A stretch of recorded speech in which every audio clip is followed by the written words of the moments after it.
Telangana assembly కొలువుదీరబోతోంది. 4 రోజుల పాటు జరిగే సభకు అన్ని ఏర్పాట్లు చేశారు. ఇక కొత్త స్పీకర్ ఎన్నిక జరిగే వరకు సభా వ్యవహారాలు చూసుకునేందుకు ప్రొటెం స్పీకర్ నియామకం జరిగింది. సీనియర్ ఎమ్మెల్యే ముంతాజ్ ఖాన్తో ఇవాళ గవర్నర్ ప్రమాణ స్వీకారం చేయించనున్నారు. తెలంగాణ అసెంబ్లీ ఎన్నికల్లో టీఆర్ఎస్ ఘన విజయం సాధించి రెండోసారి అధికారంలోకి వచ్చింది. ఎన్నికైన ఎమ్మెల్యేలలో ప్రోటెం స్పీకర్ గా ఎవరికి అవకాశం దక్కుతుందన్న చర్చ అప్పట్లో జరిగింది. ప్రస్తుతం ఎన్నికైన ఎమ్మెల్యేల సీనియారిటీ విషయానికి వస్తే కేసీఆర్ 7 సార్లు ఎన్నికయ్యారు. ఆ తరువాత రేడ్యా నాయక్, ఎర్రబెల్లి, ముంతాజ్ అహ్మద్ ఖాన్లు 6 సార్లు ఎమ్మెల్యేలుగా గెలిచారు. వీరిలో ప్రోటెం స్పీకర్ గా ముంతాజ్ అహ్మద్ ఖాన్ ను నియమిస్తూ గవర్నర్ నరసింహన్ గెజెట్ నోటిఫికేషన్ విడుదల చేశారు.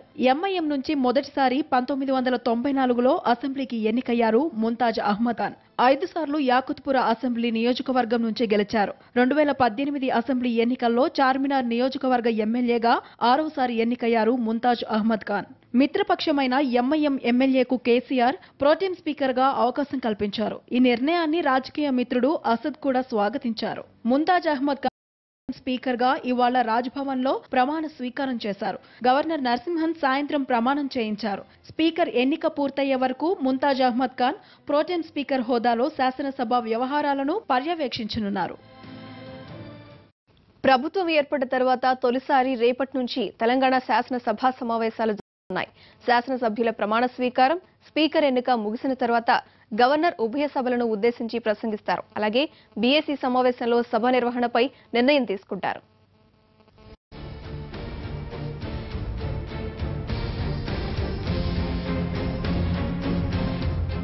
తెలంగాణ అసెంబ్లీ సమావేశాలు రేపటి నుంచి ప్రారంభం కానున్నాయి. కొత్తగా ఎన్నికైన ఎమ్మెల్యేలతో తొలి రోజు ప్రోటెం స్పీకర్ ముంతాజ్ ఖాన్ ప్రమాణం చేయిస్తారు.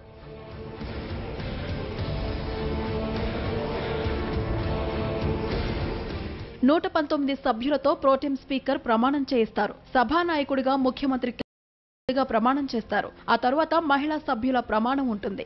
ఆపై ఎన్నికల గెజెట్లో ఉన్న పేర్లతో ఆల్ఫాబెటికల్ ఆర్డర్లో ఎమ్మెల్యేల ప్రమాణ స్వీకారం జరుగుతుంది. శాసనసభ సభ్యులు తెలుగు, హిందీ, ఉర్దూ, ఇంగ్లీష్లో ప్రమాణం చేయవచ్చు.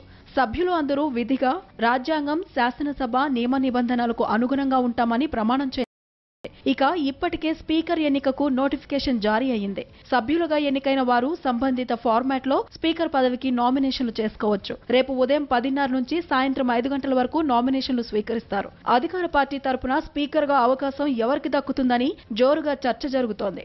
అలాగే ఈ నెల 19న ఉభయ సభలను ఉద్దేశించి గవర్నర్ నరసింహన్ ప్రసంగిస్తారు. 20న స్పీకర్ అధ్యక్షతన బీఏసీ సమావేశం నిర్వహించి సభను ఎన్ని రోజులు కొనసాగించాలనే అంశంపై చర్చించి నిర్ణయం తీసుకుంటారు.